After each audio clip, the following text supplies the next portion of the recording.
أعوذ بالله من الشيطان الرجيم. بسم الله الرحمن الرحيم. وإذا طلقتم النساء فبلغن أجلهن فلا تعذروهن أن ينكحن أزواجهن إذا تراضوا بينهم بالمعروف، ذلك يوعظ به من كان منكم يؤمن بالله واليوم الآخر، ذلكم أزكى لكم وأطهر، والله يعلم وأنتم لا تعلمون.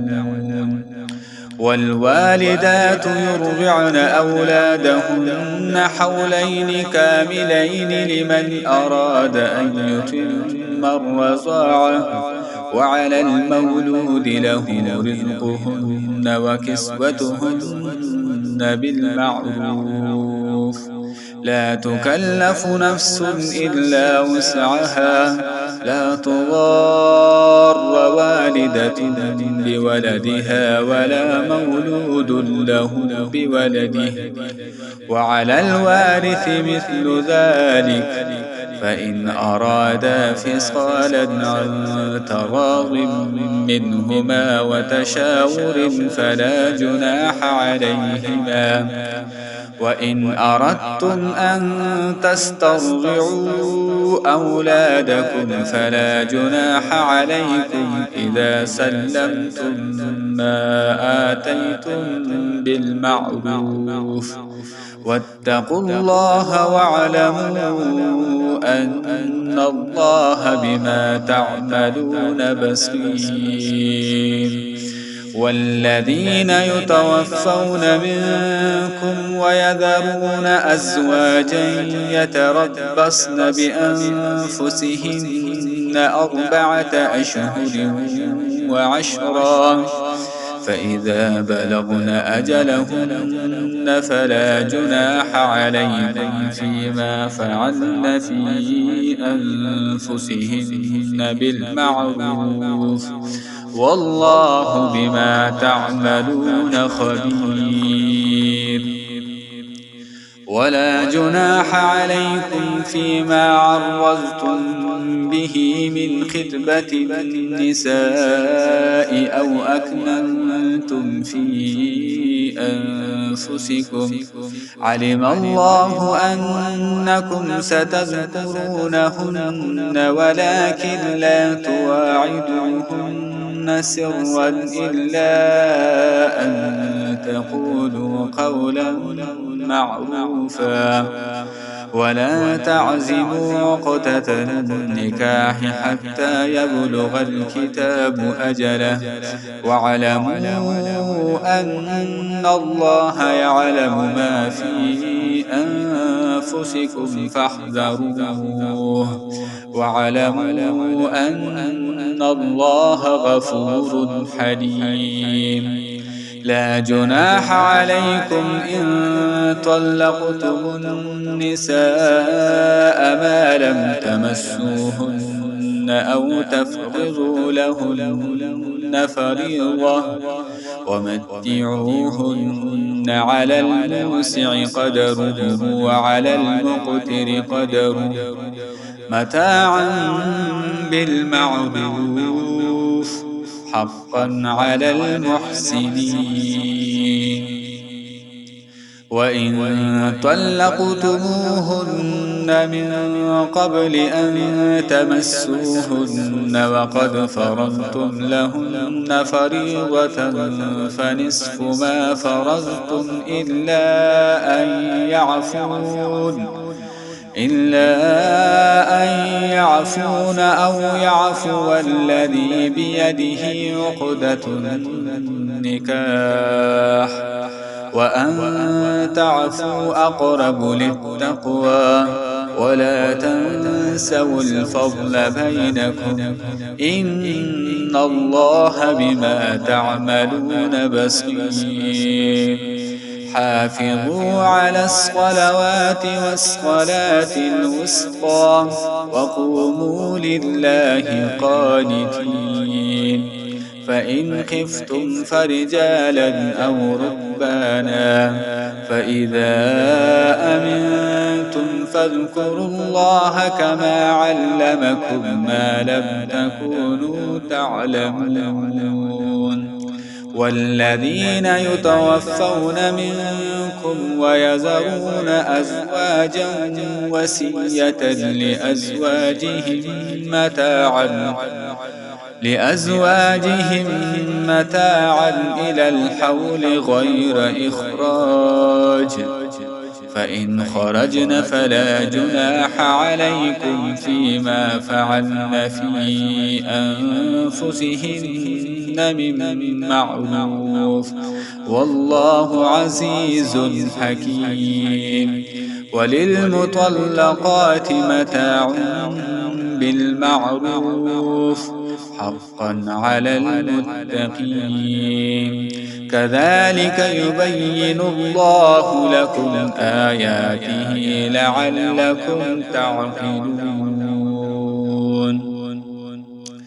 ألم تر إلى الذين خرجوا من ديارهم وهم ألوف حذر الموت فقال لهم الله موتوا ثم أحياهم، إن الله له فضل على الناس ولكن أكثر الناس لا يشكرون. وقاتلوا في سبيل الله واعلموا أن الله سميع عليم. من ذا الذي يقرض الله قرضا حسنا فيضاعفه له أضعافا كثيرة، والله يقبض ويبسط وإليه ترجعون. ألم تر إلى الملأ من بني إسرائيل من بعد موسى إذ قالوا لنبي له ابعث لنا ملكا نقاتل في سبيل الله، قال هل عسيتم إن كتب عليكم القتال ألا تقاتلوا؟ قالوا وما لنا ألا نقاتل في سبيل الله وقد أخرجنا من ديارنا وأبنائنا، فلما كتب عليهم القتال تولوا إلا قليلا منهم، والله عليم بالظالمين.